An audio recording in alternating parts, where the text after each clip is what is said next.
వాగర్ధావివ సంపృక్తౌ వాగర్ధ ప్రతిపత్తయే జగతః పితరౌ వందే పార్వతీ పరమేశ్వరౌ. అసలైన ఆరోగ్యవంతులు ఎప్పుడూ సత్యాన్ని చెప్పేవారే అని మన పూర్వీకులు అంటూ ఉంటారు.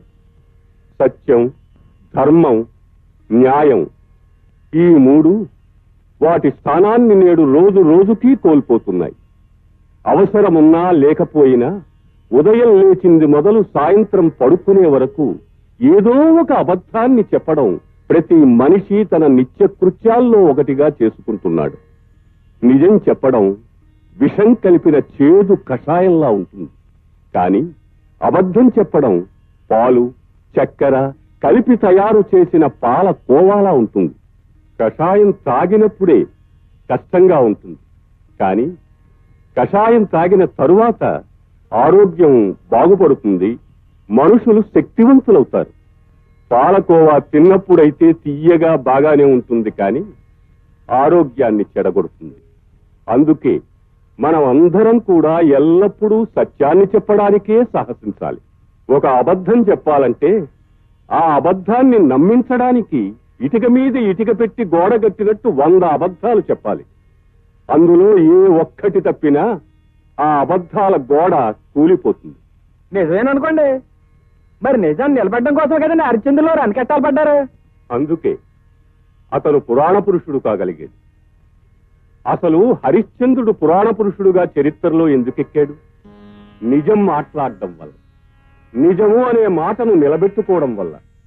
ఆ రోజు కాని అతను ఆ మాట అనలేదన్నా, ఆ మాట ఇవ్వలేదని చెప్పినా తను రాజ్యభ్రష్టుడు కావలసిన అవసరం లేదు. భార్యను నడిబజారులో నిలబెట్టి అమ్ముకోవలసిన అవసరం లేదు. తను కాపరి కావలసిన అవసరము లేదు.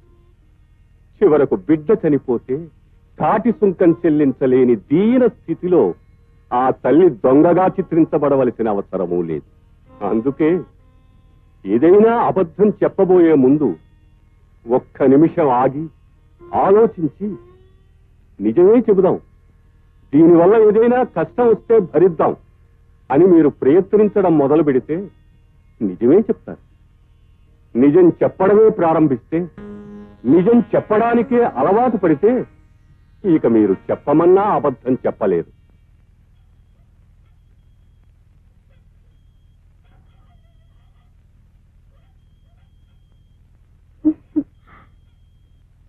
ఏమిటి ఎన్నిసార్లు పిలిపించుకుంటావు? ఏదో మోజుపడి అడిగితే మగవాడు కాదు.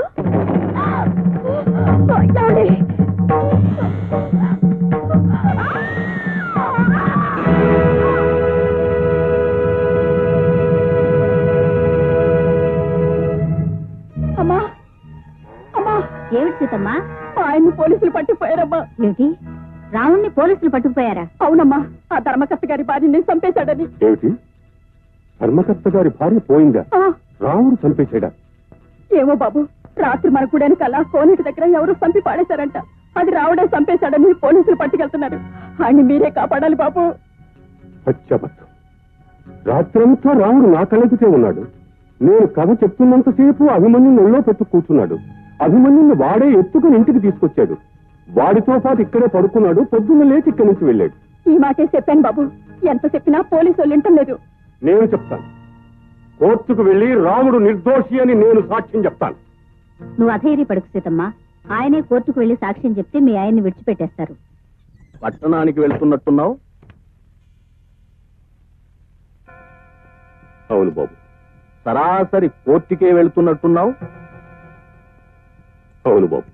రాముడు నిర్దోషి అని సాక్ష్యం ఇవ్వబోతున్నట్టున్నావు? అవును బాబు. మరి దోషి ఎవరని చెప్పబోతున్నావు? తెలియదు బాబు. నేనే. అబద్ధం అనుకుంటున్నావా? నిజమైతే ఇంత నిర్భయంగా ఎందుకు చెప్తున్నాడు అనుకుంటున్నావా? దేవుడి ముందు ఒక్కసారి నిజం చెప్పేస్తే ఆ తరువాత దేవుడి మీద ప్రమాణం చేసి ఎన్ని అబద్ధాలు చెప్పినా తప్పులేదు. రాముడికి నా భార్యకి అక్రమ సంబంధం ఉంది. ఉంది కాబట్టే వాడెక్కడుంటే అది అక్కడే ఉంటుంది. రాత్రి నీ కథలో నువ్వున్నావు, దాని కథలో అది ఉంది. వాళ్ళిద్దరి కథ నా కళ్ళారా చూశాను. అందుకే ఇక్కడ నీ కథ జరుగుతుండగానే అక్కడ దాని కథ ముగించేశాను. ఈ కథ ముగింపు రాముడి మీదకి తిప్పాను. రాముణ్ణి కూడా నా కథ నుండి తొలగించాను. ఇప్పుడు నా కథలోకి పోలీసులు రాకూడదనుకున్నా, ఈ కథ అడ్డం తిరగకూడదనుకున్నా నువ్వు కోర్టుకు వెళ్ళకూడదు. వెళ్ళినా రాముడు నిర్దోషి అని సాక్ష్యం చెప్పకూడదు. చెప్తే నీ భార్య బిడ్డలకు ద్రోహం చేసిన వాడి అవుతావు, ఈ గుడికి మరో పూజారిని తెప్పించిన వాడి అవుతావు. ఆలోచించు, కోర్టులో ఏం చెప్తావు?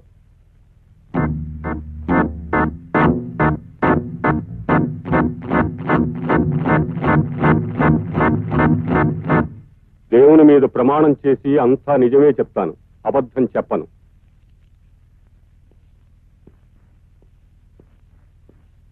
మీ పేరు? శివయ్య. హత్య గావించబడ్డ ధర్మకర్త రామలింగేశ్వరరావు గారి భార్యను మీరు చివరిసారిగా ఎప్పుడు చూశారు? ఆమె చనిపోయిన రోజు సాయంత్రం. ఎక్కడ? గుడిలో. నేను కథాకాలక్షేపం చేస్తూ ఉండగా చూశాను. ఆమె కథ మధ్యలోనే లేచి వెళ్ళిపోయారు. ఆ తర్వాత ఆమె ఇంటికి చేరలేదు. ఆ సమయంలోనే ఆమె హత్య చేయబడి ఉండాలి. అప్పుడు టైం ఎంత ఉంటుందని మీరు అనుకుంటున్నారు? బహుశా 7-8 మధ్య కావచ్చు. కరెక్ట్. డాక్టర్ రిపోర్టు ప్రకారం కూడా ఆమె 7-8 గంటల మధ్యలోనే హత్య చేయబడిందని ఉంది. ఈ హత్య మీకు అతి సన్నిహితుడు, మీ ఇంటి పనులు చూసి పెట్టే రాముడు అనే యువకుడు చేశాడని, 1-2 సార్లు ఆమెను వెంటబడి వేధించాడని, ఆమె ఒంటరిగా లేచి వెళ్లడం చూసి ఆమెను అనుసరించి ఆమెను బలాత్కరించబోతే, ఆమె తిరస్కరిస్తే ఆమె మీద ఉన్న కోపంతో, కసితో ఆమెను హత్య చేశాడని అతనిపై అభియోగం. లేదు, అదంతా అబద్ధం. అలా జరగడానికి వీల్లేదు. ఆ సమయంలో రాముడు నా కళ్ళ ముందరే ఉన్నాడు. కథాకాలక్షేపం పూర్తయ్యే వరకు నాతోటే ఉన్నాడు. పూర్తయిన తర్వాత నా అభిని తీసుకుని నాతో పాటే మా ఇంటికి వచ్చి రాత్రి అక్కడే పడుకొని తెల్లవారి సూర్యోదయం అయిన తర్వాత లేచి వెళ్ళాడు. రాముడు ముమ్మాటికి హత్య చెయ్యలేదు, చెయ్యలేదు, చెయ్యలేదు. మరైతే ఎవరు చేస్తుంటారు? అసలు ఎవరు చేస్తుంటారో మీకు తెలుసా? తెలుసు. ఎవరు? ధర్మకర్త రామలింగేశ్వరరావు గారు. భర్త తన భార్యని తన చేతులతో హత్య చేశాడా? ఇంపాసిబుల్. తనే స్వయంగా చెప్పారు. ఒక నేరస్తుడు నేరం చేశానని కోర్టు ముందు చెప్పకుండా మీ ముందు చెప్పుకున్నాడా? నాకు భయపడి చెప్పలేదు, నన్ను భయపెట్టడానికి చెప్పాడు. నేను కోర్టుకొచ్చి సాక్ష్యం చెబితే నన్ను, నా కుటుంబాన్ని సర్వనాశనం చేస్తానని బెదిరించి మరీ చెప్పాడు.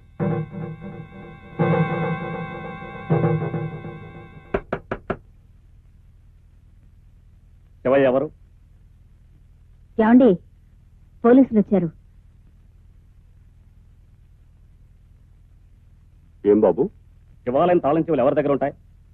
నా దగ్గరే ఉంటాయి. వేరెవరి దగ్గరైనా ఉంటాయా? లేదు బాబు. అయితే ఓసారి గుడి తలుపు తెరవండి.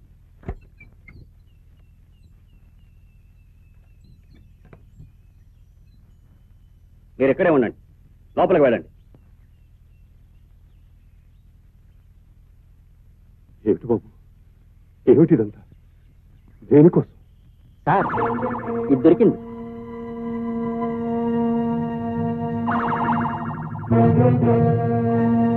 ఇదేమిటి? ఇది ఎక్కడికలా వచ్చింది?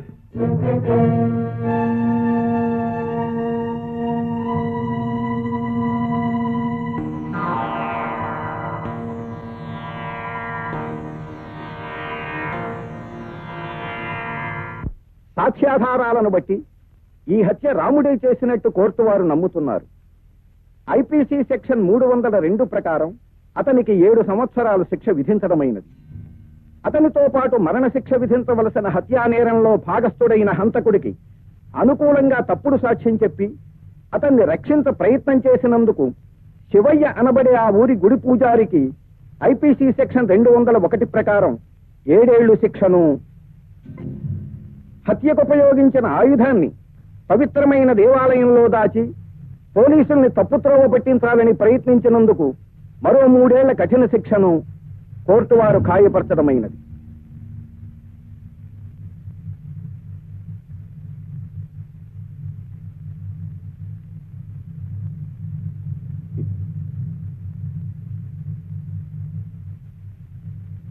ఈశ్వర, పరమేశ్వర, చట్టానికి కళ్ళు లేవంట. నీకు 3 కళ్ళంటారు.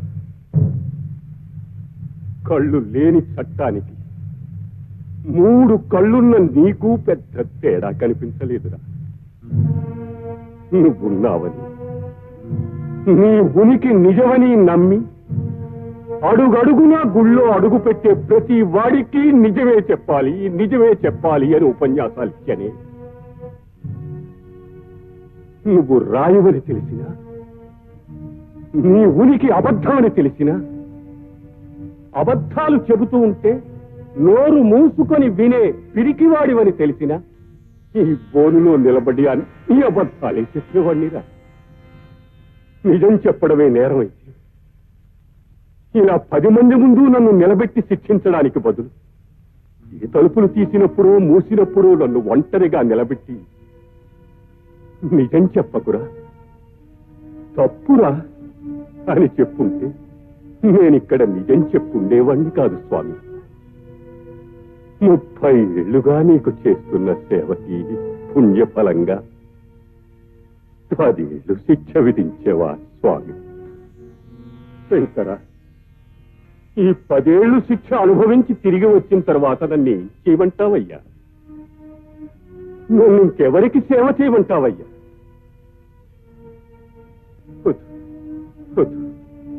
ఇంతవరకు చేసిన సేవలు చాలు. నువ్వు నిజంగా దేవుడు అయితే ఈ చట్టాలకి, న్యాయాలకి, ఈ సాక్ష్యాలకి, ప్రతి సాక్ష్యాలకి, ఈ వాదులకి, ప్రతివాదులకి నువ్వు భయపడితే, నలుగురిలోకి వచ్చి నిలబడడానికి నీకు భయం అయితే నాకు కనిపించవయ్యా, నాకు కనిపించు. నేను నిన్ను నమ్మింది నిజమైతే, నేను నిన్ను ఆరాధించింది నిజమైతే, నేను నీకు చేసిన సేవలు నిజమైతే, నేను ఎవరిని నిందించకపోవడం నిజమైతే, పరుషంగా మాట్లాడకపోవడం నిజమైతే, నా సేవలు నిస్వార్థమైతే, అది నిజమని నువ్వు నమ్మితే రా, రా, నన్ను తీసుకుపో, రా.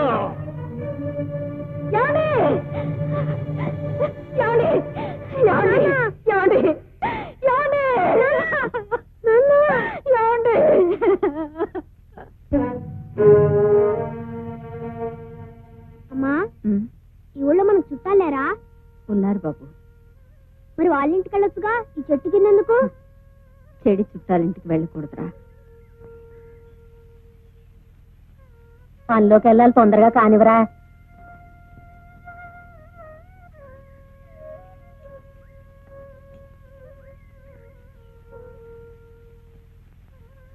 బాబు, ఆకలిస్తుందా? లేదమ్మా, నీకేస్తుందా? బాబు, ఎందుకమ్మా ఏడుస్తున్నావు? ఈ ఆకలి అనే మాట ఇంకా ఎన్నిసార్లు వినాల్సి వస్తుందో అని. ఎందుకమ్మా, ఎందుకు తినాలి? నేను మొగాని కదా. ఒకసారి నాన్న ఊరు వెళ్ళినప్పుడు నువ్వే అన్నావు, నాన్న లేనప్పుడు నువ్వే పెద్దోడివి అన్నావు. ఇప్పుడు నాన్న లేడుగా, నేనే పెద్దోడిని. నీకు తినడానికి ఏదన్నా తెస్తాను. బాబు, ఎలా తీసుకొస్తావురా? దేవుడి మీద ఒట్టండి, ఆ వెంకటేశ్వర స్వామి మీద ఒట్టండి, వినాయకుడి మీద ఒట్టండి, ఇక్కడ ఉన్న దేవుడు అందరి మీద ఒట్టండి. నేను 20 రూపాయలు నోటు ఇచ్చానండి. వేరడంత లేవు. నువ్వు 20 రూపాయలు నోటు ఇచ్చావా? నువ్వు ఇచ్చింది బిల్లు అంతే. నోటు బిల్లు ఎలా ఇస్తానండి? బిల్లుతో పాటు 20 రూపాయలు నోటు కూడా ఇచ్చానండి. దేవుడి మీద ఒట్టండి. ఏమిటయ్యా పాప, మా కుర్రాడు దేవుడి మీద ఒట్టు అంటే ఇల్లేదంటావు? ఇవ్వలేదయ్యా బాబు. ఇచ్చానండి. నోట్లు చూపించమనండి, నా నోటు చూపిస్తాను. చూపించవయ్యా, చూపించు. ఆ నోట్లు చూపించు. ఏమిటయ్యా చూపించేది? చూపించేది ఏది ఏది ఏ నోటయ్యా? ఇదిగోండి, ఆ కొత్త నోటు నాదేనండి. ఇది బ్యాంక్ క్యాషియర్ ఇచ్చిన నోట్ అయితే డబ్బు లేకుండా వచ్చి అబద్ధాలు ఆడతావా? లేదు సార్, ఇచ్చానండి. దేవుడి మీద ఒట్టండి. ఇప్పుడు టిఫిన్ తీసుకెళ్ళిపోతే మా అమ్మ చంపేస్తుందండి. ఇదేమిటయ్యా, చిన్న కుర్రాడు ఏడుస్తా ఉంటే ఇవ్వకుండా ఇచ్చానని ఎందుకు చెప్తాడు చెప్పు? డబ్బులు లేకుండా పాలసీ గడిచిపోవడం ఎందుకు వస్తాడయ్యా? ఇదిగా ఇచ్చే ఉంటాడు, నువ్వు మర్చిపోయి ఉంటావు. ఇవ్వయ్యా. అవును, ఇచ్చేవయ్యా, మర్యాదకి ఇచ్చే. నలుగురు తెలిస్తే హోటల్ పరువు పోతుంది. ఇచ్చే తొందరగా. ఇవ్వయ్యా, ఇవ్వయ్యా, ఇవ్వు. ఆకలేస్తుందక్క, అన్నం పెట్టక్క, లేకపోతే నేను చచ్చిపోతానక్క. పెడతాను కదా. ఎప్పుడు పెడతాను? నిన్నటి నుంచి అలాగే అంటున్నా. పెట్టక్క, ఆకలేస్తుంది. ఏడవద్దమ్మా, ఆకలేస్తుందక్క, పెట్టక్క. నీ పెడతాను కదా. పెట్టక్క, పెట్టక్క. ఇంటికి వెళ్ళి పెడతాను.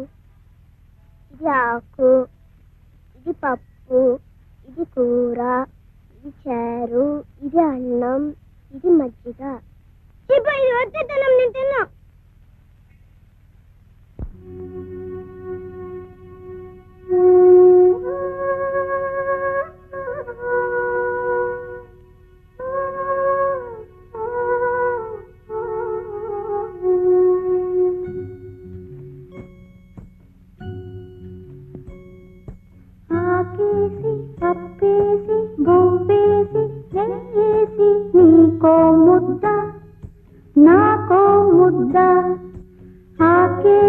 పప్పేసి బువ్వేసి నెయ్యేసి నీకో ముద్ద నాకో ముద్ద ఆకలి తీరే పోయింది అత్తారింటికి దారేది ఇలా ఇలా ఇలా ఇలా ఇలా ఇలా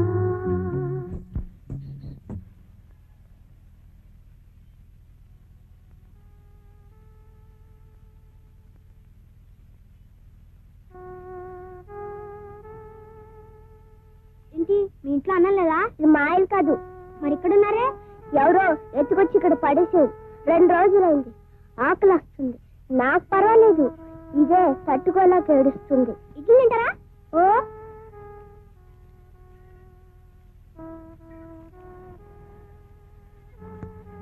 ఇది మా అమ్మకి చేసి పోలీసులు తీసుకొస్తాను.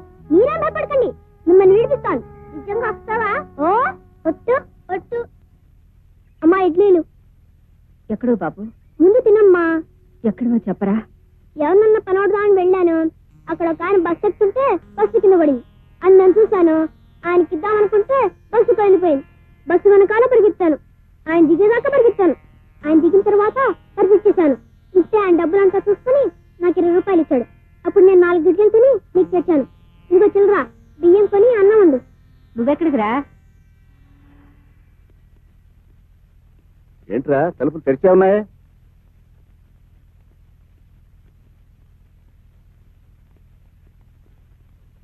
ఇక్కడే ఉండాలండి. ఏంట్రా పిచ్చుకులు అలా తిరుగుతున్నావు? ఇక్కడే చూశానండి. ఇవిగో ఆకులు.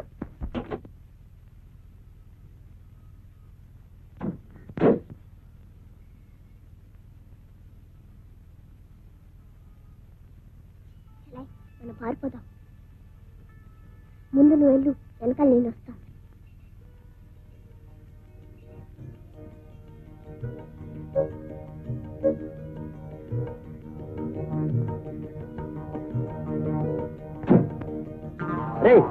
పారిపోతున్నారా?